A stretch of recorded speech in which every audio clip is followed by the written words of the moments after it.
Hi everyone, welcome back with me again in this channel. On today's tutorial, I'm going to show you how you can create columns from a paragraph on a documents in the Google Docs mobile. So here, just open your document first. So I'm going to open this document. Then enable the editing by clicking on the pencil icon at the bottom right corner.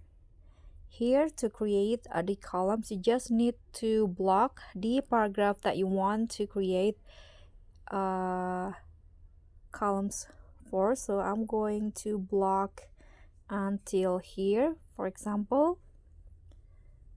Okay, and after this, click on the A at the top here, this one.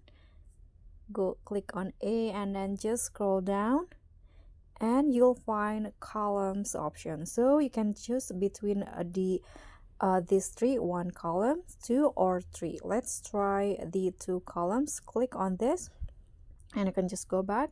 So as you guys can see here, you cannot see clearly if the columns is created. So what you need to do is enable the print layout. So click on the three dots icon at the top and here enable the print layout.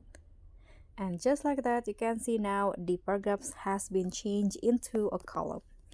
So that's all from me. Thank you so much for watching. Don't forget to like, comment, and subscribe. Also click on the thanks. Bye.